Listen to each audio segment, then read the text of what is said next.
Bonjour, je vais vous lire des extraits de Sagesse et malice de Nasreddin le Fou qui était sage. Il s'agit du second tome, écrit par Jiwad Darwish et Pierre-Olivier Leclerc. Le nuage. Nasreddin était occupé à creuser des trous en plein désert. Un marchand qui passait par là lui demanda « Que cherches-tu donc sous ce soleil écrasant ?»« Quelques pièces de monnaie que j'ai enterrées le mois dernier. »« Tu aurais dû les mettre à proximité d'un arbre, d'un rocher ou de n'importe quel repère pour pouvoir les retrouver. »« Je l'ai fait. »« Et quel était ton repère ? » ?»« L'ombre d'un nuage. Mais il a disparu. » Le piment.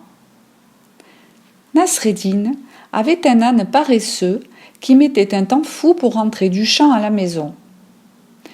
Un voisin lui dit malicieusement « Si tu veux que ton âne aille plus vite, frotte-lui les fesses avec du piment. » Le lendemain, en rentrant du champ, Nasreddin prit du piment et en frotta les fesses de l'âne, qui partit comme une flèche et disparut derrière le premier virage.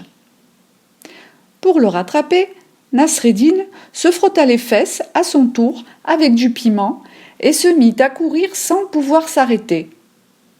Ses pieds touchant à peine le sol, il dépassa son âne, arriva chez lui, continua à tourner comme une toupie dans la cour en criant à sa femme « Arrête-moi, mais arrête-moi !»« Comment faire pour te rattraper, tu cours si vite ?»« Ignorante, prends du piment et frotte-toi les fesses. » On se connaît ? Un jour, Nasreddin rencontra un homme sur le marché. « Je suis sûr que nous nous sommes rencontrés quelque part, lui dit-il. »« Je ne crois pas, répondit l'homme. Ton visage ne me dit rien.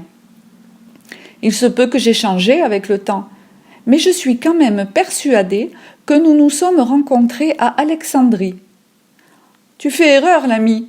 Je n'ai jamais mis les pieds à Alexandrie. »« Tiens, maintenant que j'y pense, moi non plus, je ne suis jamais allé à Alexandrie. Finalement, je dois nous confondre avec deux autres, dit-il en continuant tranquillement son chemin.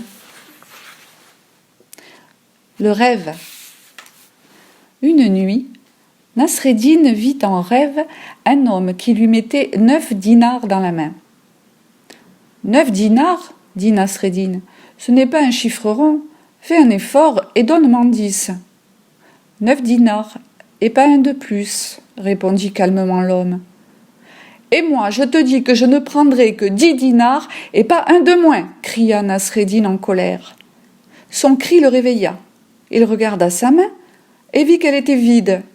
Il referma aussitôt les yeux et appela « Reviens, reviens, j'accepte les 9 dinars. » Le miroir. Alors qu'il marchait dans la rue, Nasreddin trouva un miroir abandonné par terre.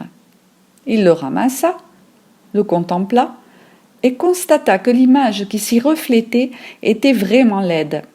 « Je comprends qu'on t'ait jeté, dit-il en balançant loin de lui le miroir malchanceux.